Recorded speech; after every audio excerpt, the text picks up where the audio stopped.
Hello, my name is Gene Kim, and I've been studying high-performing technology organizations for 25 years, and I'm so delighted to be presenting today at LaunchDarkly's Technology Migration Summit. This is such an important topic because I think one of the worst things that we can do as technology leaders is make changes dangerous and risky and drive up the cost of change. And it's reducing cost of change that has everything to do with architectures, of which feature toggles and management is such an important and relatively new addition to. My journey studying high-performing technology organizations started when I was a CTO and founder of a company called Tripwire back in 1999. This was an information security and compliance company. Our goal was to study these amazing organizations that simultaneously had the best project due date performance and development, the best operational reliability and stability in ops, as well as the best posture of security and compliance. We want to understand how did these amazing organizations make their good to great transformation so that we could understand how other organizations could replicate those amazing outcomes. And so, as you can imagine, in a 25-year journey, there were many surprises. But by far the biggest surprise was how it took me into the middle of the DevOps movement, which I think is so urgent and important.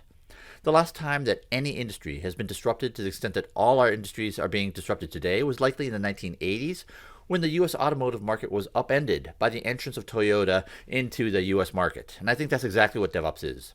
You take those same lean principles, apply them to the technology value stream that we work in every day, and you end up with these emergent patterns that allow organizations to do tens, hundreds, or even hundreds of thousands of deployments per day without sacrificing world-class reliability, security, and stability. And interestingly, deeply embedded in the Toyota production process is a notion of dramatically lowering the cost of experimentation and the cost of change. So here's what I'm going to be talking about today. I'll be talking about the metrics of high-performing technology organizations based on the state of DevOps research that I did with Dr. Nicole Forsgren and Jez Humble from 2013 to 2019, why architecture and modularity are so important because they create independence of action. And then I'm going to talk about my favorite examples from large, complex organizations, organizations that have been around for decades or even centuries, who are using the same technical practices, architectural practices, and cultural norms that were invented by the tech giants and using it to help their organizations win in the marketplace. So the first thing I'll talk about is the state of DevOps research.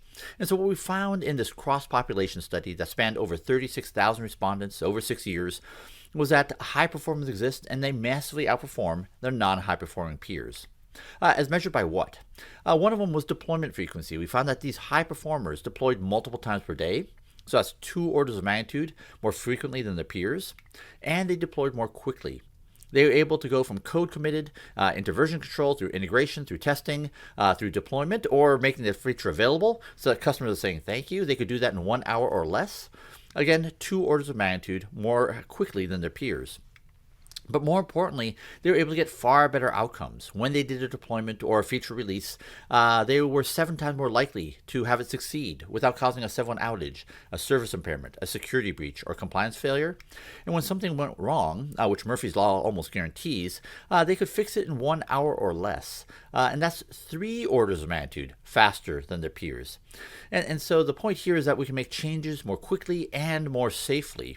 And this is what we found for 6 years in a row, is that the only way that you can get these reliability profiles is to do smaller deployments, smaller releases of functionality more frequently.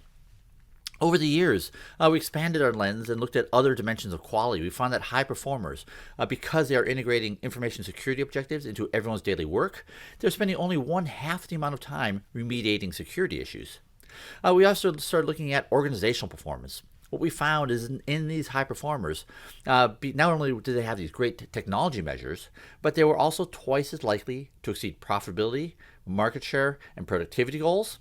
And for not-for-profits, for example, government agencies, military services, we found that the same multiple of performance. They were twice as likely to achieve organizational and mission goals, regardless of how they measured it, whether it was customer satisfaction, quantity, or quality. We looked at other markers of organizational performance. We found that because these high performers, employees were twice as likely to recommend their organizations as a great place to work to their colleagues and friends, as measured by the Employee Net Promoter Score. And so in an age where retention and the ability to recruit is so important, this has never been more important. And so, to me, beyond the numbers, what this suggests is that these are the practices that allow us to safely and quickly, reliably, and securely achieve all the goals, dreams, and aspirations of the organizations that we serve. So one of the biggest surprises to me in the state of DevOps research is to what extent architecture matters. It is one of the top predictors of performance. As measured by what? To what extent can teams make large-scale changes to their parts of the system without permission from anyone else outside of their team?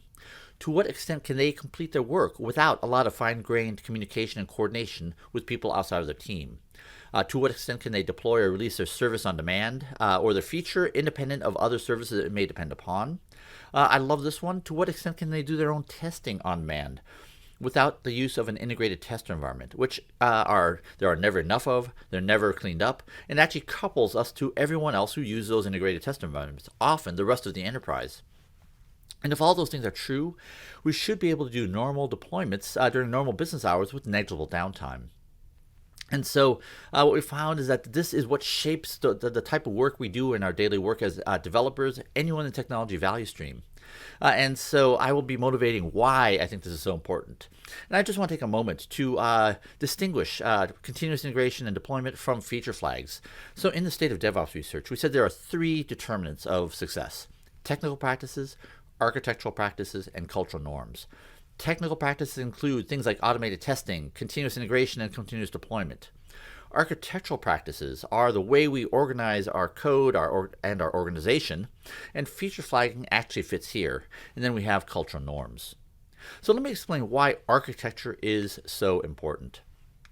So this is actually the emerging basis of a book that I've been working on with my friend, Dr. Stephen Spear at the MIT Sloan School of Business. And so we've been working on this for 3 years. I've been working with him for a decade. And the name is Wiring the Winning Organization: Unleashing Our Collective Greatness Through Slowification, Simplification, and Amplification. It has everything to do with how we connect teams and their code to other parts. And so just to create a very simple metaphor of why this is so important, consider 2 people moving a couch. Let's call them Steve and Gene.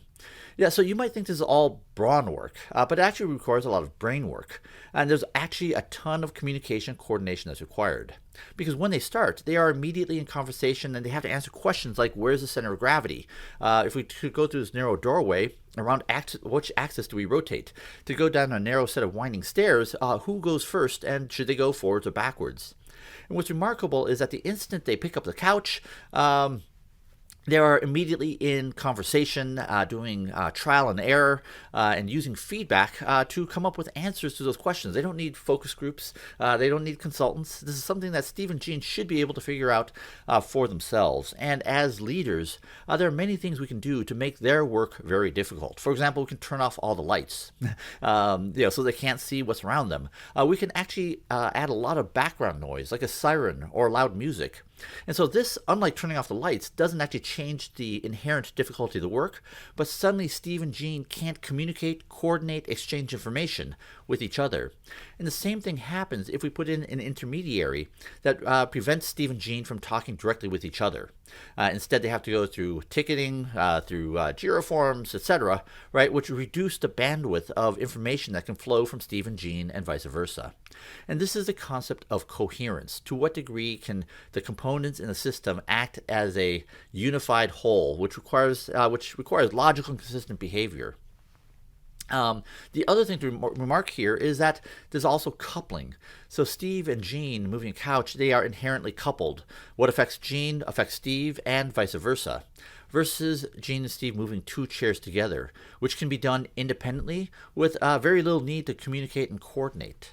And so software architects would say, oh, I recognize this. What this means is, to what degree can we do what we need to do merely by changing one side of the interface without having to change the other? So the instant you couple them together, they need to communicate, coordinate, potentially schedule together, prioritize together, deconflict together, maybe even deploy together. And so there's tremendous value in allowing independence of action. And I think one of the best examples that we will recognize in our field is what happened to Amazon around 2004. So back in 1998, It was Amazon was a pretty simple tech stack. It was actually run in Netscape Server. It was written in C++, those Abidos plugins. You had two databases, Berkeley database for the book listings and the Oracle database for e-commerce transactions. And you can imagine you had teams emerging on the e-commerce side, product page, shopping cart, ordering, returns, inventory. And then you had this other orthogonal axis of product listing for books. But then you add music. By 2002, you actually have 32 different categories. And so what this means is that you have 32 different product teams, potentially 6 or more e-commerce teams, all of them who are connected to each other, coupled together. And so when anyone has to do something, they have to communicate and coordinate with potentially all the other teams.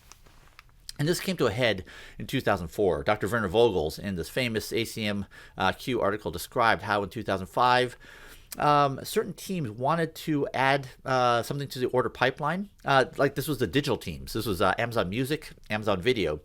And the ordering pipeline required that a physical delivery address be provided. There was no way around it. And so the digital teams had to go to 80 different ordering teams and say, we need to change this. To which the ordering teams would respond, they hadn't budgeted for it. And so now all those teams were stuck. And so it actually gets worse than this. In 2002, Amazon had to ship clothing and apparel. And so clothing, this was the first introduction of clothing SKUs, shopkeeping units. So these are things that you find in many retailers that encode category, like sizes, styles, color, gender, and so forth. And so because of this, the apparels team not only had to communicate and coordinate with all those e-commerce teams, but they had to make global changes, database schema changes. And so as Jesse Robbins, famous for his Amazon Game Days exercises that are so well chronicled in the DevOps Handbook, he said changing product SKUs required database schema changes, which were very disruptive. They caused most of the global outages at Amazon, sometimes even corrupting the database, sometimes causing multi-hour outages. So we never had any SKU variants before, let alone 50. And so you can think about the Amazon code base that started to look like this, where everything became very complected. They became entangled, tightly intertwined, where any small change could cause global problems. And so this is bad, but is not as bad as what it became, which looked like this. So Amazon's conundrum was that it reduced the independence of action. In the early days of Amazon, Jeff Bezos described how he wanted doers.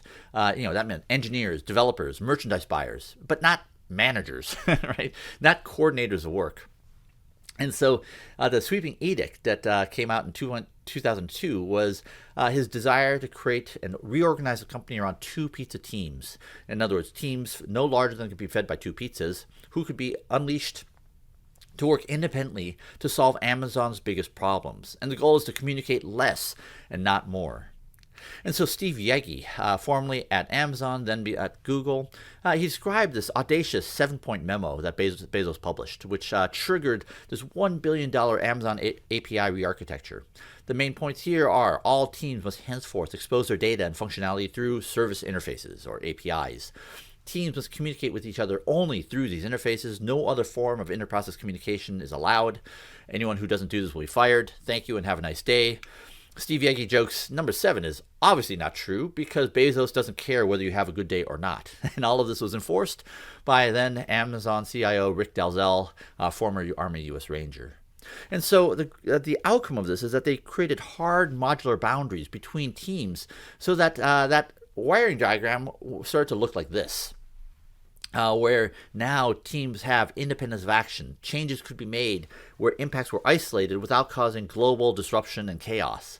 And so architecture is often so elusive. This diagram looks pretty good, but it's because you don't see what's at the bottom, right? Arguably, this is probably as bad as the terrible wiring diagrams that I had showed you before.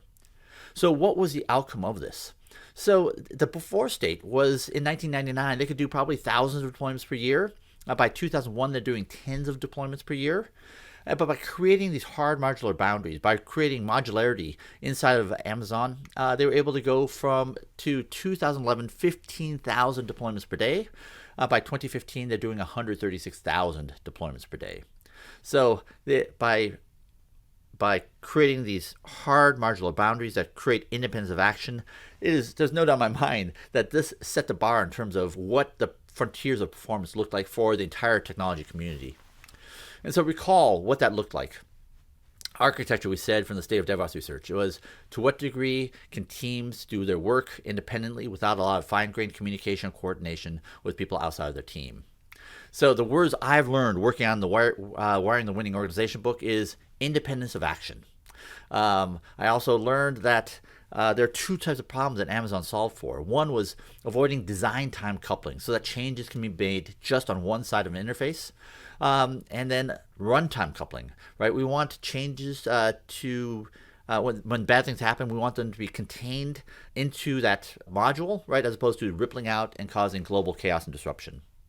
So let me share with you my favorite examples of architectural transformations that isn't at a Facebook, Amazon, Netflix, Google, or Microsoft. And so this is based on the work that I've been doing since 2014. I've been hosting a conference called the DevOps Enterprise Summit for organizations that have been around for decades or centuries across almost every industry vertical. The oldest organization I presented was UK HMRC, His Majesty's Revenue and Customs Service, which was founded in the year 1200. So across these over 1,500 talks now, we've had talks from almost every industry vertical, showing how they are using these practices to win in the marketplace. So one of my favorite case studies that I've ever been able to study was Target. So in the US, they're the 5th largest retailer. And in 2014, Heather Mickman and Ross Clanton, two then directors of engineering, talked about how they were transforming how engineering was done at Target. This was back when engineering was almost 80% outsourced, and now they are nearly 100% insourced. And so the business problem that Heather set out to solve was this. Every time that a developer wanted to get access to a system of record, so that's product, pricing, promotions, orders, returns, store information, they would have to wait 9 months because every system was integrated point to point. They would have to wait for the integration teams to set up the integration. And so this was the biggest bottleneck inside of Target. So what did she do? They created something called the API Enablement Project. So they essentially copied and started synchronizing data from hundreds of systems of record into a Cassandra database, created versioned APIs so that any team could, on demand, once they got approval from security, of course, could add, retrieve, and even delete information on demand, right? So it didn't have to wait 9 months, they could do it immediately. And so by the time she presented in 2016, she talked about how this enabled hundreds of services and applications to be developed running on this capability because it decoupled the development teams from the systems of record. And at this point, I think she had like 180 engineers making this possible. This enabled the Starbucks integration, the in-store apps that the employees used, the ship-to-store capability, which is very important if you're trying to compete against Amazon, and just showing how strategically important this program was. In 2019, Scott Havens, then Director of Engineering at Walmart, his remit was to rewrite the inventory management systems from Walmart, the world's largest retailer. And one of the most amazing things that he talked about was the before state, which is that if you go to walmart.com and look for item availability, it required 22 deeply nested API calls, which meant that all 22 services had to respond within 50 milliseconds as part of the SLA, and they had to run at 4 nines, which is incredibly expensive because if any one of them went down, no one could actually order items. And so he talked about this incredible, audacious re-architecting of the system, more towards event sourcing, reducing that item availability information lookup from 22 API calls down to 2, which were actually lookups in a key value store, which relaxed the SLA requirements. So they didn't have to run at 4 nines, they could run at 2 nines. They didn't have to respond in 50 milliseconds, they could respond in seconds. And so dramatically increasing the availability and dramatically lowering the cost of running these services in production. All right, last example, Honeycomb. It was a phenomenal talk at AWS reInvent about such a novel use of feature toggling. So most feature toggling we think of, is a feature available or not available, and what percentage of users do we want to expose it to? They presented such a novel case of something on the back end that a customer should probably almost never see. And so their business goal was to migrate Kafka from the x86-64 architecture to Graviton 2, right? Because the cost of these instances are much lower. And she describes how in one instance, due to some either misconfiguration or JVM error, they actually increased the cost of running Kafka by 50x, which actually is a more than material change in running the back end of Honeycomb. And so they started using feature toggles to shape and route traffic through these new Kafka interfaces, so they could manage the risk of migrating from the x86 to ARM. So I think this just shows how powerful of a capability it is when we can reshape the way information flows, how traffic flows, without requiring communication coordination.